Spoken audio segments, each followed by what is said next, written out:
আল্লাহ একদিন আজরাইলকে জিজ্ঞেস করলেন, হে আজরাইল, বনি আদমের রূহগুলো তুমি কবজ করেছো, দায়িত্ব তোমার।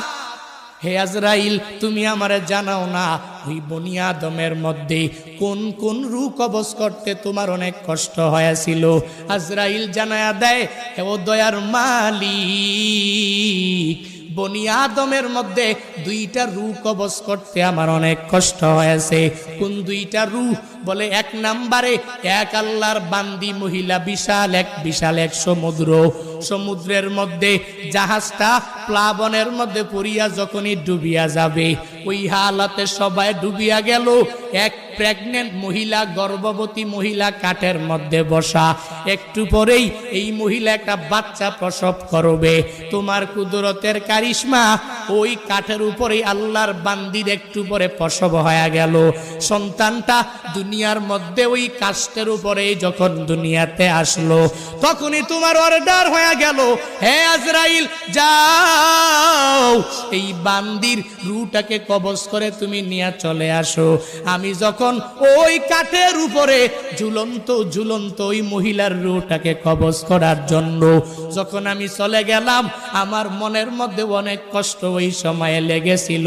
কারণ কি আল্লাহ জানেন না? কারণ হলো এই কাঠের মধ্যে যে এই বান্দি সন্তানটা, ওই সন্তানের কি উপায় হবে, কই যাবে? কারণ দুনিয়াতে তার মা থাকবে না। মা ছাড়া সন্তানেরা যেই পরিমাণ পাগল পারা হয়ে যাবে, হে বান্দারা ওই হসপিটালের বেডের মধ্যে গিয়া দেখবেন, ওই জায়গার মধ্যে কত মায়েরা ডেলিভারির সময়ে দুনিয়া থেকে বিদায় নিয়ে চলে গেল। সন্তানেরা কত কষ্ট করে লালিত পালিত হয়ে গেল, কারণ দুনিয়াতে মা নাই। মা ছাড়া সন্তানটা দুনিয়াতে টিকে থাকতে পারে না।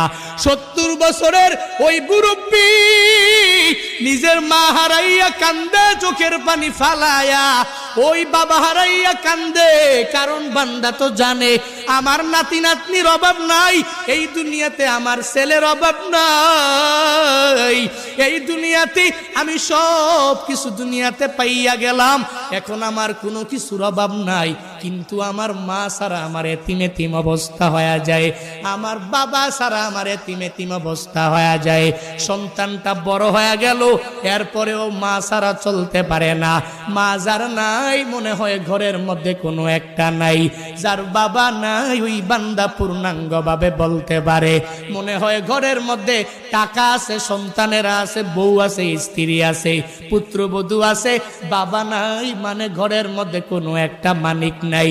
ওই যে মহিলাটা বাচ্চা প্রসব করলো, আজরাইল বলে, আল্লাহ ওই মহিলার রূহটাকে কবজ করে আমি যখনই নিয়ে আসব, তখন মনে আমার অনেক কষ্ট লেগেছিল। কেন জানেননি?